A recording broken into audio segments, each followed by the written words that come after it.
Kizati kabisa nimpongeze mstahiki meya wa jiji la Dar es Salaam na diwani wa kata Vingunguti ndugu yangu Omar Kumbilamoto kwa kuweza kutimiza wajibu wake kama diwani katika kata hii ya Vingunguti kwa kusimamia ujenzi na ukamilishaji wa ofisi hii.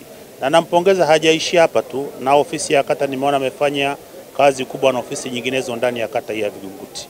Lakini kipekee pia tunaelekea kwenye uchaguzi wa rais, wa bunge na madiwani mwaka huu. Chama cha Mapinduzi wilaya Ilala kwanza kabisa kinalani kwa nguvu zote kampeni ambazo zimeanza kabla ya muda. Wale wote ambao wameshaanza kampeni kabla ya muda tunalani kwa sababu wanavunja kanuni za Chama cha Mapinduzi na katiba, na wanapaswa wasubirie mpaka wakati ambapo chama kitatoa ratiba rasmi ya kuchukua fomu na taratibu za kuweza kuomba kura. Kwa hiyo kwa msingi huu sasa naomba nitumie nafasi hii kuwatahadharisha wale wote ambao wanapita wanakusanya watu, wanagawa rushwa kwa nafasi za udiwani na nafasi za ubunge, wajiandae. Vikao vya chama inawezekana visiwateue ama kuwapendekeza kuwa wagombea wa Chama cha Mapinduzi. Dr. Samia Suluhu Hassan katika mambo aliyotufanyia Vingunguti ni mambo makubwa sana. Mji wetu zamani ulikuwa kama vile mji wa kale, mji ambao umesahaulika, lakini miradi aliyoileta ndani ya jiji ya zaidi ya mabilioni ni kwamba kata ya Vingunguti nayo imeweza kunufaika. Kwa sababu kwa ujumla zaidi ya bilioni 317 na milioni 200 zimeingia ndani ya jiji letu, lakini katika mgao huo kata hii imeweza kunufaika. Sasa tukasema uwezo ukawa na miradi mikubwa, mji unang'aa, alafu ofisi za chama zikawa ziko chakavu, lakini ofisi za chama zingine ikawa ni shida katika mtaa wetu wa Butiama. Kwa hiyo nashukuru Mungu tumeweza kuahidi na tumeweza kutimiza, kwa hiyo nishukuru sana.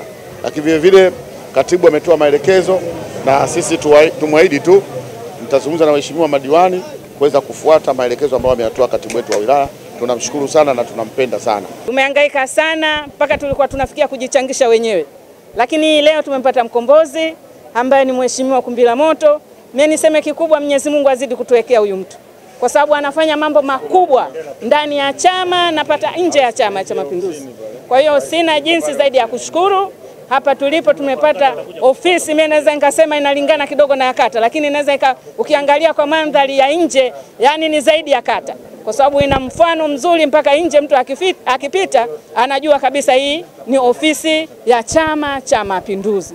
Asante sana Mheshimiwa Kumbilamoto, Mwenyezi Mungu azidi kukuweka milele na milele ili unufaishe chama na serikali yako kwa ujumla. Kimsingi Chama cha Mapinduzi hakiwezi kwenda bila ofisi. La kwanza katika chama ni wanachama na alama za chama ni ofisi. Kwa hiyo tunapokuwa na ofisi za namna hii mtu anajua hapa pana Chama cha Mapinduzi, na kwamba tunakwenda kwenye uchaguzi. Uchaguzi wa mwaka huu ni uchaguzi wa historia yake. Kwa hiyo wanachama maombi yetu kwa wanachama Chama cha Mapinduzi tujiandae vizuri, kwa sababu tusipojiandaa vizuri tutakwama. Naamini tuko imara na tuvunje makundi hayo ya nyuma, tuachane nayo.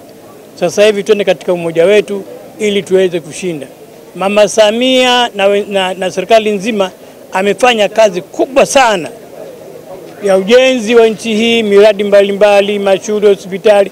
Kwa hiyo cha kusema tunacho.